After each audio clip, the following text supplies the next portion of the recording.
Hello সবাইকে, আমি এই প্রথমবার বড় ভিডিও নিয়ে চলে এসেছি। আমি সকাল সকাল যাচ্ছি আজকে বাজারে, তো তার জন্য আমি সাইকেল করে যাব। তার জন্য আমি সাইকেলটা বার করে নিলাম। আর এটা হচ্ছে আমার বিড়াল, আমার ক্যামেরাটা রাখা আছে সামনে, এসে আমাকে আদর দেখাচ্ছে। ওর কথা মনে করিয়ে দেয় বাজারে যাওয়ার আগে যে ওর জন্য কিছু আনতে হবে। তো বাজারে যাওয়ার আগে আমি চলে যাচ্ছি। এখন প্রথমে যাব এটিএমে, কারণ এটিএমে আমাদের বাড়ির পাশে অল্প একটুখানি গেলে এটিএম। তারপরে আমি চলে যাব বাজারে বাজার করতে। এইরকম আমি সাইকেল চালাচ্ছি। আমি বেশি ভিডিও করিনি সাইকেল চালাতে, কারণ এত মেন রোড তো অ্যাক্সিডেন্ট হয়ে যেতে পারে তার জন্য। আর প্রথমে চলে আসলাম মুদিখানা দোকানে। মুদিখানা থেকে জিনিসগুলো নেওয়ার পরে আমি এখন যাচ্ছি চিকেন শপে। চিকেন নিলাম। চিকেনের দোকানটার সামনে ইনি বসেই থাকবেন, শুয়ে থাকবেন, ওনাকে কিছু না কিছু দিতেই হবে, তো তাই জন্য বসেই থাকে।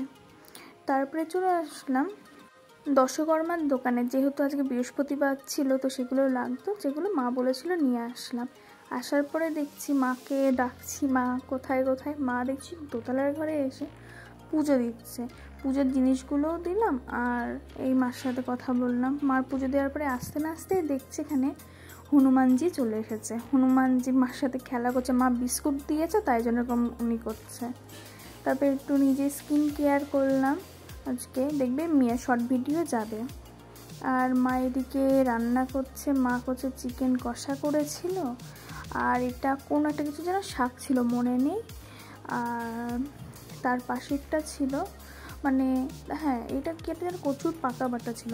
তার পাশেরটা ছিল এটা হচ্ছে শাপলা ফুল, শাপলা যে ডাঁটাগুলো হয় না ওটা। আর ছিল চিকেন, সাদা ভাত আর পেঁয়াজ। তারপরে কোনো ভিডিও করিনি। তারপরে এই সন্ধ্যাবেলায় আমাদের বাড়ির এখানে আছে একটা অনেক পুরনো একটা শিব মন্দির আছে, যেটা মাই দেখাশোনা করে, পুজো দেয় সব সময়। অন্ধকারে গেছে বলে আমি আবার ফ্ল্যাশটা জ্বালিয়ে যাচ্ছি মা কী করছে বলে। এই মা প্রদীপ টদীপ জ্বালিয়ে দিচ্ছে ঠাকুরটার জন্য। ওইটা অনেকটা জঙ্গলের মধ্যে শিব ঠাকুরটা আছে। অনেক এটা নিয়ে কাহিনী গল্প আছে, যদি তোমরা জানতে চাও তাহলে অবশ্যই কমেন্ট করো, তাহলে এটা একদিন মা তোমাদেরকে বলবে কিভাবে কি পেয়েছে না পেয়েছে।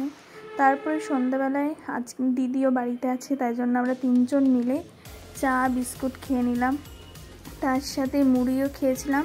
আজকের ব্লগটা এইটুকুনি, আর আমি কন্টিনিউ করিনি। সবাই শেয়ার সাবস্ক্রাইব করে দিই।